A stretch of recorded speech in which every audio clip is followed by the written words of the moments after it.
Hello, you beautiful people. My name is Mark Love, and this is Conversations with Our Daughter, a limited series podcast wherein my wife Jackie and I chat to our adult daughter Lauren about her experiences of school and life in general, prior to her diagnosis of Autism Spectrum Disorder at the age of 16. Now, we love words, and we're not easily offended, so you might find some of the language or humour questionable, in which case, thank you for listening and toodaloo. However, if you can look past the occasional lapses into dad jokes and the obvious inadequacies of our recording setup, you'll hopefully get to enjoy some insights into the everyday experience of autism from an eloquent and thoughtful young woman who can see and understand both sides of some of the issues associated with this strange and baffling condition. Anyway, enough of all that. Let's get on with it, shall we?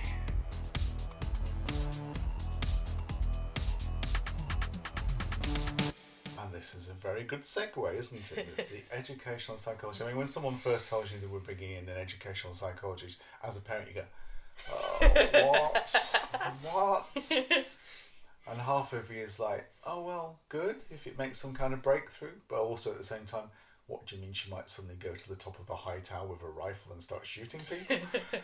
It's not, it's not an unambiguously good thing. It's kind of, okay, well, yeah, we're open to anything.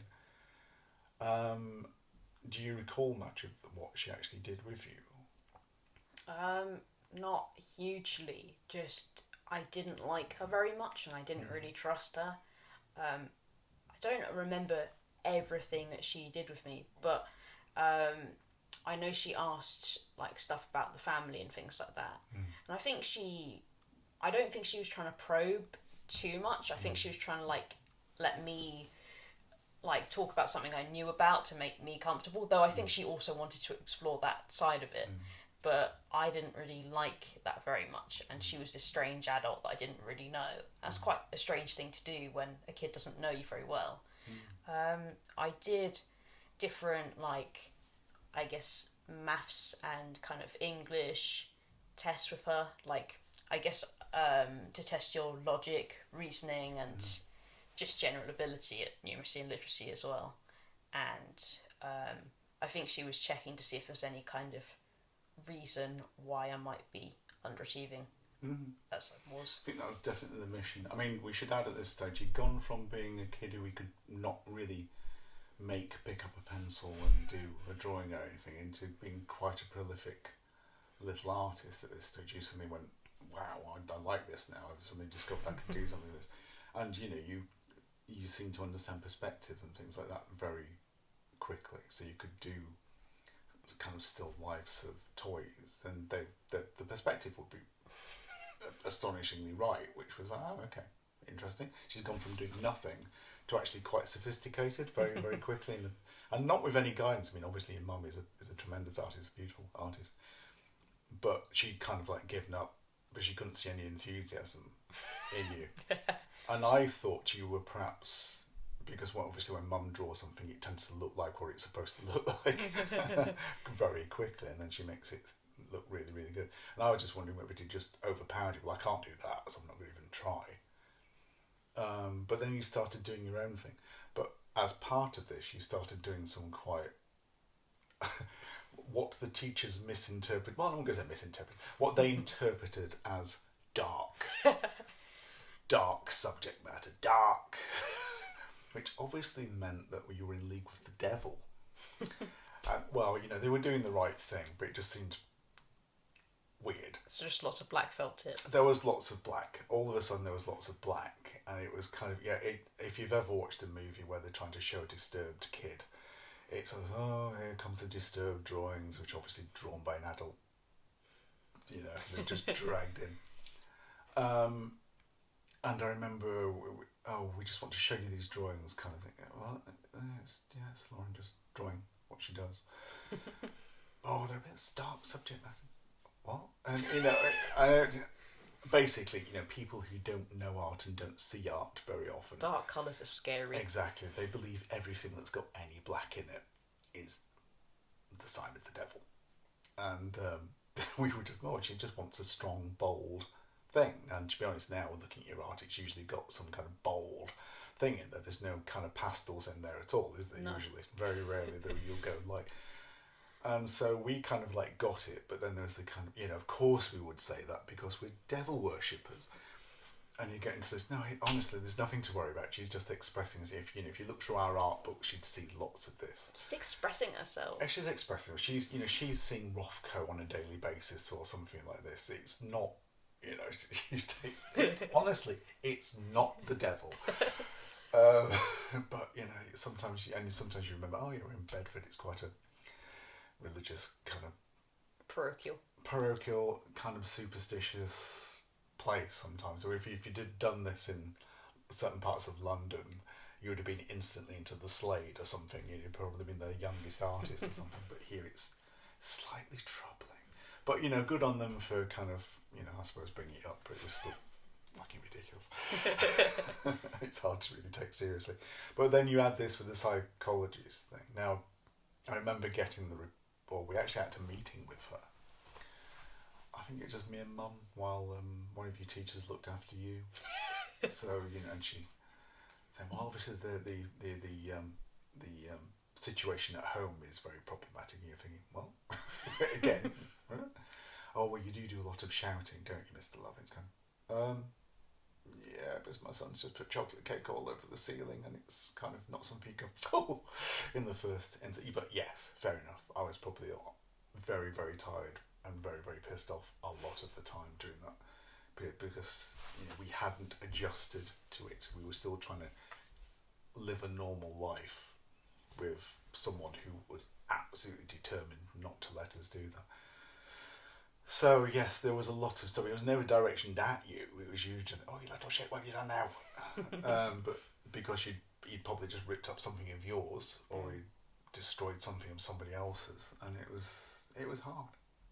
It was like having a very, very difficult pet because you weren't getting an awful lot back as well. So yeah, she picked up on that because she talked about that, but then she waited.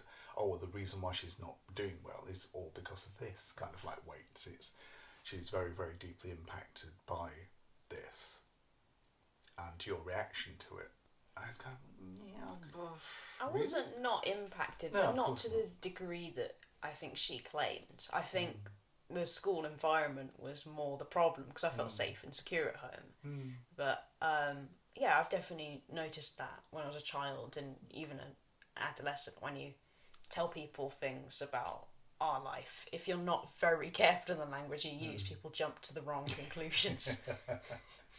Yeah, I've learned not to use the words violence and repeated in the same sentence anymore. But yeah, people do just come up with really strange things. I mean, they don't understand humour a lot of the time as well. No, but it's quite an easy conclusion, really. Yeah. Like, it wasn't the right one for me. No. I mean, and I kind of got it, but at the same time, it's irritating. This is just going off a little bit, but it's a really strange thing. We could live next to another family, and they've got a neurotypical kids of the same age as you two, and they don't have to have a social worker sitting in your home observing you for 3 hours to see if you're beating your kids. They might be beating their kids. Yeah. But because ours are special needs, Yeah. we get extra scrutiny, and there's this kind of suspicion that, well, you must be, because they're such twats. You must be beating them regularly. And who's to know if the neurotypical kid next door is getting beaten? Exactly, but the social workers will never admit to it, but there's always that one meeting every year. I think they call it a welfare meeting or something like this. But are you beating your child? Yeah, they're observing for quite a long time. They're talking for a lot longer than they need to, and quite repetitively about nothing, as they kind of make mental notes about how the house is and stuff like this. And in some respects, it's very annoying because we know what the reality is. So for someone to come in and start sniffing around us just because we have a kid who's on the spectrum is a bit... Why would you suddenly assume that we are suddenly become child beaters because we've got a special needs kid? I think it's got continual judgment, and with the educational psychologists, with her, it's like I don't really think she looked at things perhaps in a very balanced way and necessarily identified what all the factors could have been.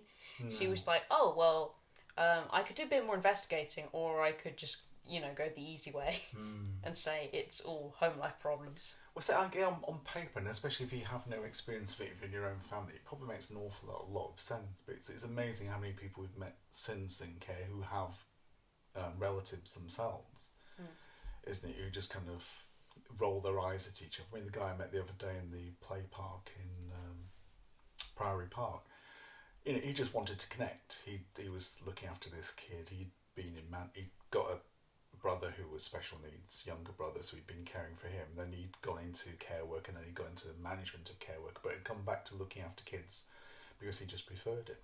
And instantly he spotted us as soon as we came in. Oh yeah, there's the adult boy, flapping around wearing gloves and wants to go on the swings, just like the kid he was looking after was doing. And we just kind of swapped, and we just kind of traded a couple of small stories, and this is a weird life we live in. But that is our normal.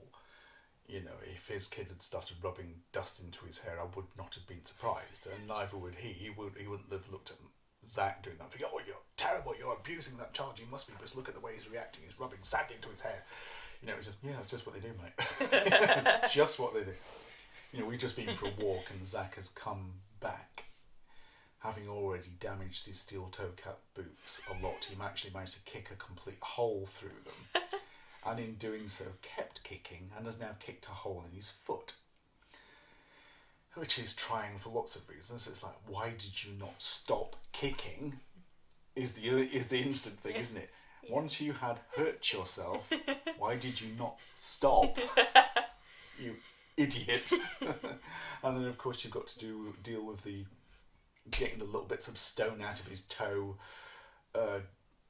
disinfecting it, wrapping it all up, putting it in a sock that he's going to peel off as soon as your back is turned. He will be limping tomorrow. And he'll be limping tomorrow, which means that's now affected the entire week. Oh, overnight, of course, he's going to take all the dressings off and pick at the scab, and all his bedding is going to be covered with blood tomorrow. I don't need to beat him. He does it to himself. He likes it. So, this is the reality, and why sometimes people's over-attentiveness on paper theory about, this must be because they're being abused at home, really gets on your tits. No, the reason why he's got the bruise on his head is because he rammed his head repeatedly against the seat because he liked doing it. But trying to explain that to people is really odd. I mean, it's quite hard to explain to someone there could be someone who likes the sensation of pain that much that they would keep doing that. Well, with his eyebrow, he rubs his eyebrow on this. Especially if he wants to make a point. But if you're not watching him, he'll keep rubbing his eyebrow on it. And then next time you look, there's blood pouring down his forehead. And he's smiling. He thinks it's hilarious. Anyway, we eventually got this report back from the educational psychologist, and now you remember it better than I do because I was just not in the mood by this stage. But how did you've reread it recently, and what did you think about it? Oh, it's quite interesting reading it back, because there was different tests that she did, and then she has these tables which tell you all the totals and stuff. So it's kind of, I think for the majority of the tests I was in the average, enough. And then on one, I think I was in the learning disability category, which I think was probably spatial reasoning or something like that, in which she said I had very poor spatial memory. And that's just my clumsiness. So she wasn't wrong with that. But reading it, there's a few things in the first paragraph. It says that I struggle to adapt to change and routines being altered, and I'm not sure if it mentions my interactions with other children, but there's a couple of things in the first paragraph which now, if somebody wrote that report, would instantly flag autism. Yeah, but that was what the next question I was going to ask you. There was no mention of autism. No, there was no suggestion of it, even though it mentioned the fact that I found it describes change being distressing for me, and me not me wanting to go by a strict routine and not wanting that to be interrupted, and being quite upset if it was, and instead it much more goes down the path of her thinking that I'm dyslexic or have some kind of literacy difficulties. obviously you've only got my word for this, but this was around about the time when I started wondering whether some of this was either a very strong reaction to Zach's autism, in the fact that you're almost aping it in a way, or whether you were yourself. And it's odd that, you know, I would be thinking, and I think I remember thinking, well, maybe this will come out, you know, and it didn't. And because they're experts, she didn't exactly have a white coat on, but, you know, she had the authority of the white coat. You tend to just think, oh, well, she's not picked up on it, so I'm clearly just imagining this. And it is interesting to think, though, if perhaps I'd been a boy and she'd written that report, and considering that first paragraph and the things that are very autistic traits, maybe like she would have drawn different conclusions. But I get why she went towards the dyslexia side of things. I was having a lot of difficulties with reading and writing. But in the end, I turned out not to be dyslexic and to have autism instead. Yeah. It's interesting for me that, and a little bit troubling, that none of the, I don't know how many teachers you had there. I can remember at least 3 of them. A few. Yeah, 3 or 4 of them, I think. Yeah. But I remember your actual class form teachers, whatever you called them then. But no one ever mentioned the A word. And that's, I don't know what that was. I mean, there's a little bit of me that thinks that the school just didn't want to do any paperwork. Do you know what I mean? I think, like, that was quite a while ago, and I think compared to how things are now, I think there was less understanding of autism then, but especially in girls. Whereas I think if I'd been a boy, I think like they would have possibly started to suggest that. Possibly. I mean, just for context, I mean, yes, this is like, you know, getting on for 18, 19 years ago. And the only things that people knew about autism was that arsehole doctor who'd convinced every soft-minded imbecile in the world, Mr. Wakefield. Yeah, that MMR had caused it, despite all the evidence against it. And that's all anybody ever asked. Instead of like, oh, you'd say, oh, you know, my son's autistic. Oh, did he get it from MMR? That's the first thing anybody said. And to all those people, fuck you, imbeciles. Yeah, that's exactly what you shouldn't say to someone. It's an odd thing because it's not entirely gone away. No. Like, we really come up to you and say that now because there's more understanding that he was just totally talking nonsense. But there's quite a few people I've spoken to recently with kids, and they've like said, oh yeah, I was hesitant about getting the MMR for my son because they were like, oh, it could possibly affect boys more than girls and things like that. And even people that you thought were reasonably intelligent, and it makes it a bit weird when you have a conversation with them because you're like, oh, so you're really, really worried that your child might end up like me. Yeah, it's a real double hit, that one, isn't it? Yeah. Yeah, I mean, please do more reading, people. Yeah, it was. I mean, you know, no one. So that was going on, but people were only really talking about boys with it, and it was known that girls did have it. And I remember there being a couple of documentary things going about girls who had autism, and they were probably featured just because they were such a rarity, you know, a rare and exotic creature. But it was odd because I particularly thought of it as being a male thing. But you know, when Mum had worked with autistic people in the community, it was a fairly even split from what I remember. But it did seem a lot more hidden. Now, when I think back at people I've known in the past, there's a certain kind of expression I've seen in women's eyes sometimes, and a certain kind of ambivalence towards almost everything that is odd, because it can be a very, very well turned out person, a very, very well achieving person, but just something slightly missing in the eyes sometimes. Well, I think when I talk to autistic... Maybe I just bore them. Horribly. I think when I talk to autistic people, with men and boys, I find it very obvious whether they're diagnosed or not. It's usually like screaming. It's so obvious. Whereas with autistic women, it can be a lot less obvious, but I feel when I talk to them and people I've worked with, it's kind of like, okay, so it's it would be very hard to notice it at all if I didn't know this person. But you can tell that kind of their social or conversational rhythm is slightly off. Like, it's not quite how it's supposed to be. And with some, it's only like just detectable. But that's how I notice it. Yeah, no, I'm probably on the same now. So I think, to be fair to the people who were teaching and being a teaching assistant, they weren't educated in it because they hadn't been educated in it. But I did still get the sense of they kind of felt that something was wrong and they were kind of just pushing it down the road. Yeah. Oh, this is middle school shit. We're not doing this. It's above my pay grade. I think it's above my pay grade. It's also part of this whole financing of education. It's like, well, if we have to deal with this, then that's some money out of our budget that we don't really want to do. And just push it on a couple of years. It's not going to make any difference at this time, And it's irritating as a parent because you can really feel that happening. Why aren't you looking at this? Why aren't you taking this more seriously, kind of like thing? Because parents ultimately want an answer. If there's something that you know is wrong with your child, you need to know quick. I mean, you don't really want to. You can know in 3 to 6 years' time. You want to know as soon as possible. If you were like kind of wobbly and sick and all this kind of things, I'd want to know instantly what was wrong with you and what to do about it.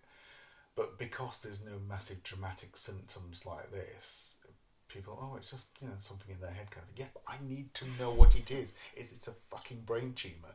Is it this? Is it all these things? I can't not know what it is. And if it is a lifelong condition, then I need to know what that is so I can adjust myself and adjust the people around you to a degree, and also get my child, while they are still pliable, to adjust to the world. And that's the path we've always tried to do. It's like, okay, we will be as accepting as we possibly can about some of the weird quirks, but others you can't live like that. The world will not let you live like that, and you're not going to get away with it unless you live in a tiny little place on your own, middle of the Scottish Islands or something like that. And you don't want that. Not even Scottish people want that. So we've always tried to pick the battles. You're wandering around going, squiggly, squiggly, squiggly. It's baffling, but it's not going to kill the world. Whereas you doing that in the middle of the high street might get you killed, if you know what I mean. So that's why we to kind of try and temper these things and make you a little bit more resistant and aware of how the rest of the world, which is thick, the rest of the world as a community is stupid. It's full of Andrew Wakefields and a lot less educated people and that, all making very bad decisions all the time. So we try and protect you from that by informing you. So, by the time you got to the end of school, I mean, you'd done your SATs, I think, by that stage, hadn't you? No, that was middle school. That was middle school. Yeah, I mean, we were already a bit despondent about where that was going to go. But, apart from a couple of projects which you'd seem to just find interesting and therefore had done a lot of work on, a lot of the normal kind of education stuff just seemed to be of no interest to you. I think it was... I don't remember loads, but I don't think it really interested me that much. But what were you interested in? At that age, I liked drawing and stuff. And but what was your major preoccupation? Well, being in my imaginary world. Your imaginary world, which is populated by stuffed monkeys. Stuffed monkeys. How many stuffed monkeys at its peak? 96. 96. God, did you hide some? I didn't even realise it was that many. Some were small. 96 monkeys. Yeah. All with incredibly well curated personalities. And we should probably say toys, not real stuffed monkeys. Yeah. that would be macabre, wouldn't it? Yes, toy monkeys, but all of which had a really vivid backstory. All of whom had... There might have been 20 or so who had a hazy backstory. Well, there was quite a lot of fair them. Enough. But say those key 20 had very defined interactions with each other. You had the naughty ones, the booky ones, the disabled ones, which was interesting itself. A lot of them had disabilities or learning difficulties of some kind or whatever. I'm not sure how normal that is in child play. You can't imagine like a boy picking up Captain America and saying, "Oh, and by the way, you have a dyslexia." But it was just part of your everyday play that this stuff was in there, wasn't it? Yeah. But, I mean, that consumed you, didn't it? I think there was a core group of about 6 that were my favourite ones, and they were the ones that I attributed with disabilities. And I remember what I gave them all, because I remember 1 or 2 of them were dyslexic, which was clearly a word I picked up at school, but that might have been more of a middle school thing that I just learned, and then my way of sort of understanding things was just to take different diagnoses and then just give them to my toys and basically say, they've got this. There was an autistic one, who's, I guess he was probably like a verbal Zach, in that he did all of Zach's behaviours, all the hyperness, but he was verbal. And I remember it was slightly different to my setup, because I had made the oldest one that had sort of behavioural kind of anger issues, and the one that was not the oldest, but like one under him, who was my favourite one, Darwin. He was like my first monkey, and he was the most precious one, but he was the one that didn't have any like difficulties, and it was interesting that I made it that way, because some of the things were taken from my own life, others from things I just learned and heard of. But for me it wasn't that complex, because I was the older sister, whereas I played with toys and I made the oldest one have sort of like a disability and his own difficulties, whereas the one who was like had to sort of be the voice of reason was the second oldest. Playing with the dynamic. But I mean, you were consumed, weren't you? I mean, I think you were basically going into school looking very, very sweet in your uniform. And I think you were just then thinking about monkeys all day. I think so, yeah. Yeah. And we later got proof of this, and we'll go through this again when we get onto the middle school. And I have 2 recordings, 2 20-minute recordings of me walking you home from school. And it's peppered by me saying hello to all the other parents, just very, very briefly. It's peppered by bird song and traffic noise. But from the second that you greet me, and you barely greet me, I say hello to you, but you instantly start telling me about monkeys. And it doesn't stop for 20 minutes on both recordings. All of the in-between things, like having to say hello to you and then us stopping for you to say hello to the other parents, really irritating, so I just wouldn't do it. Yeah. So, I mean, all I just wanted to go through my stories. Yeah, I know, and you've been doing this to me for months. By the time I actually recorded, I think I suddenly got a smartphone so I could actually record it. And all I could think was, have you just been working on this all day when you were supposed to be doing maths, French, geography, history, and all this stuff? And half of the answer is yes. I think you're improvising some of it on the spot. Some of it on the spot, but it's also it's lower school. Like, how many subjects are you really covering, and how much depth are you really doing them in? No. So did you find yourself literally kind of like looking out of the window? Kind of, but it was a Victorian building, so you couldn't look out the windows. Yeah. They were quite high up. Looking at the radiators. I didn't usually understand the work. If it was maths, I didn't know what to do, so I guess I'd probably just be thinking about things in my head, and then it would kind of delay doing it if I didn't have to ask for help. Do you remember stimming or anything back then? No, I don't think so.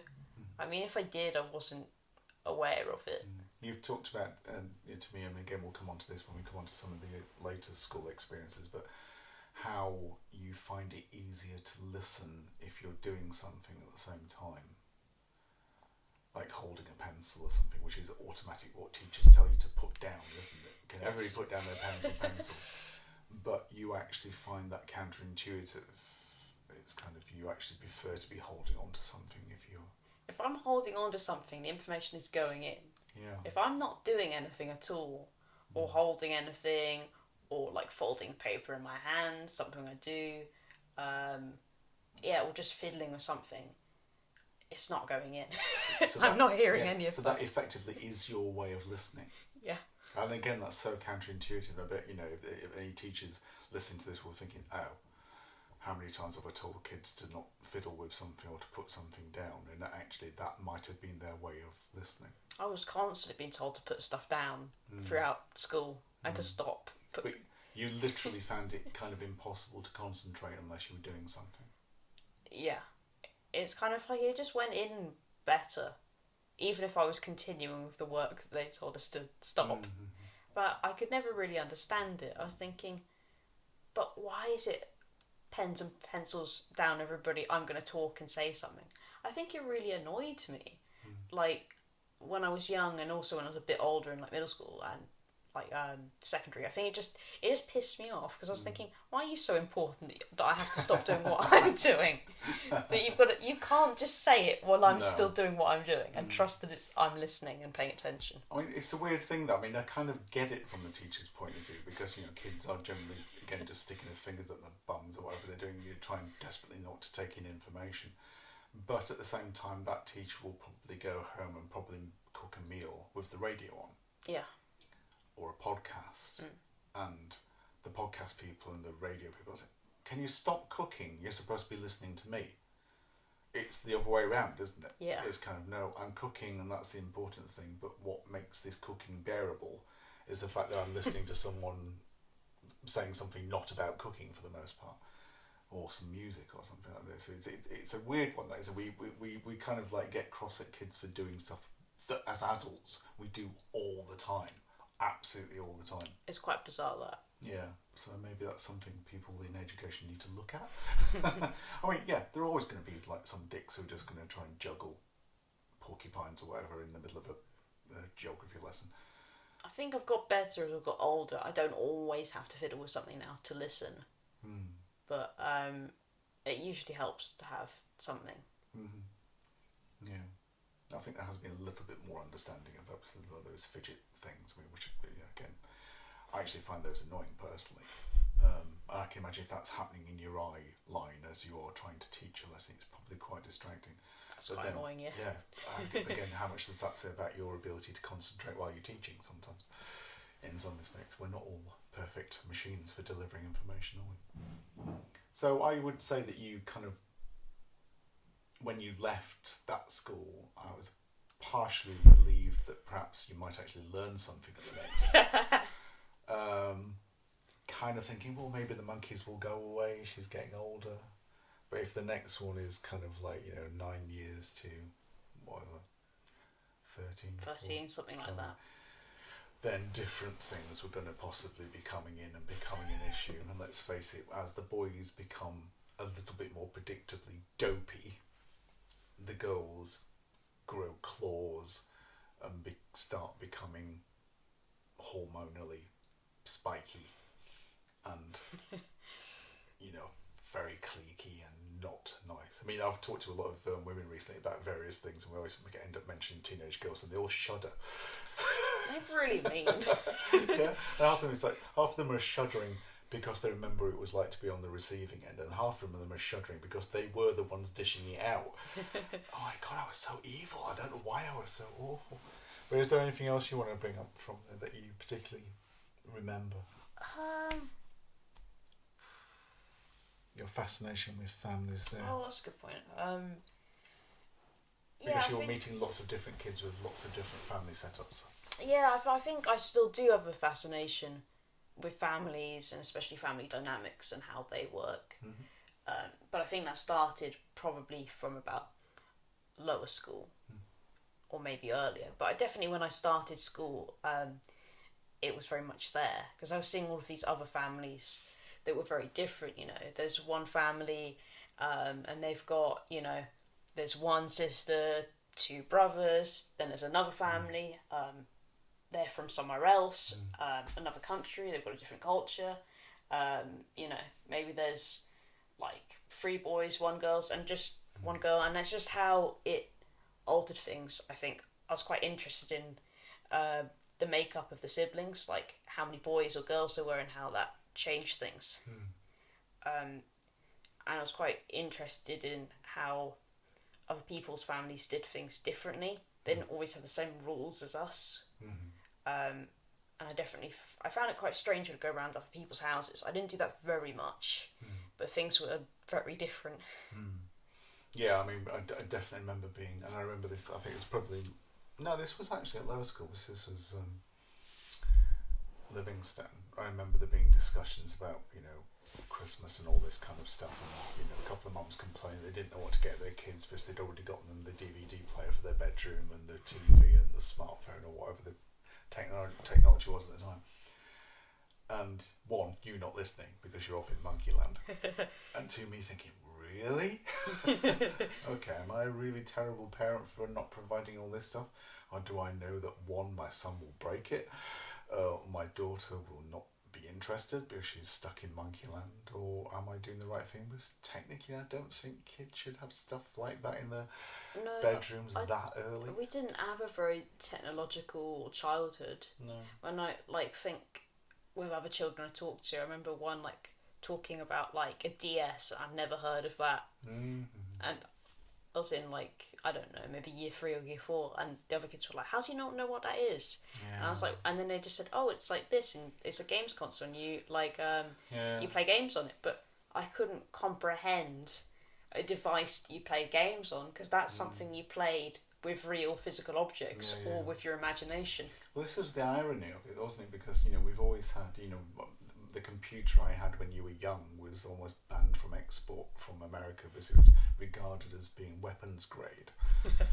And it was when they got over themselves, it was ridiculous, So, but I had that for the job I was doing in publishing and connecting to the TV station and stuff like this. And we had one of the first proper secure broadband things. So, and we've had smartphones relatively early, not massively early. I always kind of like to see how the new technology beds in before I kind of go for it myself. So we did have this stuff, but you'd never shown the remotest bit of interest. On the few things that we had got you which lit up and flashed and stuff, you'd just not even vaguely been interested. We'd had, I think we had one of the first generation iPads or something, and there were a few things on that I remember downloading for Zach to press and pull, and he, at the time, wasn't interested, but neither were you. No. And it was, you're still not massive. I mean, you use technology for your art and you use technology for listening to music and stuff, but I don't think you're preoccupied with it for its own sake. You don't like social media, you don't like any of these things. I use social media. Yeah, but not in a very social way. Not in a very sociable way. Yeah, you just observe from afar and cast judgment. But for the most part, it's tools, isn't it? And I think it's we've always seen the technology as tools rather than just an entertainment thing in itself. I don't know what, but we were near and we were around families often who possibly weren't earning as much as mum, but were still having loads of this kind of semi-disposable technology. And, the kids were enjoying it, although they were kind of obsessed by it, but I don't know whether it was always doing them a great deal of good. I don't know. No, but we never actually put a kibosh in this stuff. I mean, you had a TV upstairs, which when you went through your vague TV phase, and it only lasted about 2 years, where you just watched anything that you thought we didn't know you were watching, and you mainlined episodes of Star Trek and stuff. But once you'd done it, it lost its flavour, didn't it? It was like you just chewed on this chewing gum for 2 years, and now suddenly there was absolutely no flavour left in it at all, and then I don't think you watched TV for about 2 years after that. I think that's been a lot of my behaviours. I'll get very, very interested in something for maybe weeks or months or a couple of years, and then I'll just totally drop it and be like, why was I ever interested in that? Yeah, it's kind of, if I'd showed you some of the stuff you'd watched back then, and we were kind of, we were keeping an eye on it, that it wasn't anything too horrendous, but it was really kind of, some of it was quite vacuous, wasn't it? Yeah. And it's stuff you wouldn't go anywhere near, would you? No. Now, it's. I had more time to waste. Yeah, exactly. And it was a way of learning as well. I think some of that made up for the fact that perhaps you didn't have huge amounts of people who you could get information from in terms of kid friends. But you always, whenever our adult friends came around, you're always fascinated by them and would want to sit in and just talk to them like an adult. Yeah, I definitely remember, when I was quite young, being much more interested in the adults than the children. And I remember, your London friends coming around, like Johnny and Steph and these kind of people. And I was quite interested in them because they were from somewhere else. They were from a bigger place. And it was just, they had, exciting stories and stuff. And it's just, by contrast, the kids were quite boring. But then I wasn't used to like having conversations with Zach because I couldn't. So I think I became from a young age much more used to adults and being comfortable around them. Again, none of which was by design. It just seems to be the way it happened. So I think we're going to leave it there today, unless you've got anything else to raise. But, you know, basically, as we leave you at lower school, you're kind of a very self-contained, possibly not high-achieving, monkey-obsessed... Fanatic.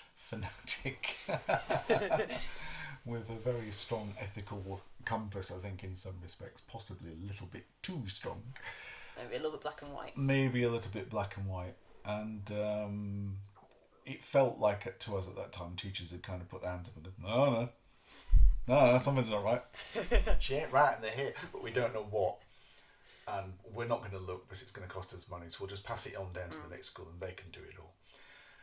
And then just as a kind of a taster for the next episode, the next school was a bit of a hellhole. So well, it didn't get better, did it? It didn't get better. No, and there are some personalities there that will be investigated. Anyway, it's been lovely talking to you. And speak to you again soon. Bye.